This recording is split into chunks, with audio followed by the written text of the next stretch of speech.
Alright, so the first preseason game just happened. I know everybody, including you, is chomping at the bit. You want to hear my thoughts on the new kickoff rule and what we just watched, and I've got something to say. What we watched was the opposite of a finished product. And why this is because your coverage team is likely players fighting to earn a spot, many of whom probably not going to make it in the league, so we don't know exactly what you're going to get once the starters get in. But first, it does not pass the exciting test, at least not at first. We'll quickly play through it in the background, but the vibe is definitely getting along the lines of just watching an offense run the ball with like a halfback dive or some sort of inside zone, which if you aren't familiar is a play designed to get a small chunk of yards, and it is boring to your average viewer, arguably more interesting than a touchback, but takes up twice the amount of screen time to get not a very different result whatsoever. And we could be watching the quarterback slowly jog onto the field like we usually do during these times. Instead, we have to watch a replay of this not very exciting play. Heck, we even still had a touchback, which means that the problem of last season is still looming over our heads despite all the rule changes, because if kickoffs ever get too exciting, aka too many return yards,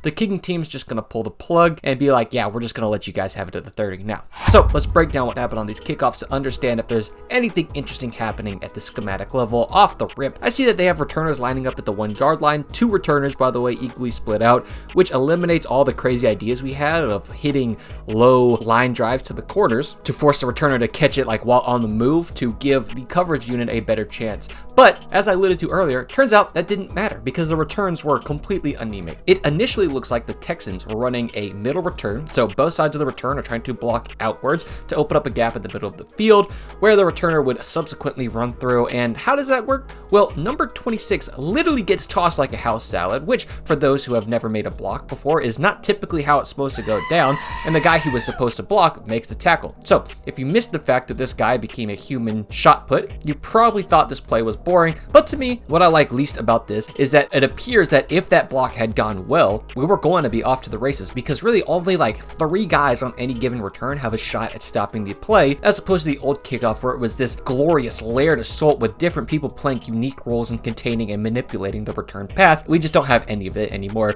It just comes down to, can you win your individual assignment? Now, the Bears return has a little spice to it, where they sort of pull this guy to make a block on the safety, which is number 29, as well as create some weird leverages for the coverage team. As we watch the play unfold, I can see the vision. Look at this. Boom, right here. People are out leveraged from the middle where they pull the blocker from, and there is this just gorgeous cutback lane. And that is a touchdown unless when he cuts, somebody gets tossed. What actually happens is he slips, which is going to be a common theme for this game, but I see the vision. It looks like this is well schemed up and it should have gotten more yards, but I digress. They're going to do something different the next time, because on the next Bears kickoff return, they run the same scheme, but this time it looks like they're running away from the red herring pulling guard-esque player, and they're attacking the gap between the safety and the L2.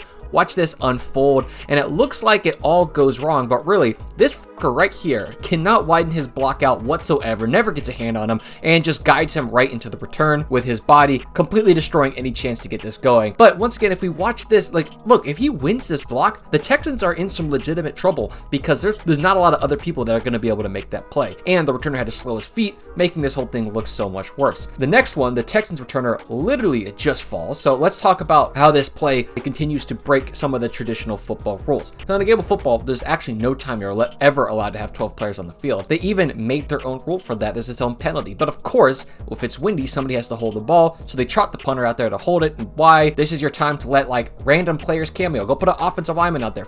Put a coach out there. Who cares? Let's see an intern do it. Why the punter? But once again, that's all aside the point. I just don't think we were really creative enough on who we let out there to hold the ball. And then finally, the games conclude with the Bears not pulling their usual guy and instead just attacking the sideline, which I really like because I think it's going to be very hard to play contain over there because of how spread out everybody else is. And you can see here that if 22 didn't just yeet his blocker in the next week, we may have had a really big return. And then the last one ends with a touchback. So that's how the kickoff went. It's a little anticlimactic. It puts a little bit too much pressure on individual blocks because it starts with everybody being so spread. And you'd think it'd favor the return team, but right now the coverage team has been pretty dominant. But moving forward, I think we're going to have a few large returns, forcing kickers to go back to hitting touchbacks exactly the way the NFL wants it. So I'd love to hear your thoughts. Consider subscribing, and peace.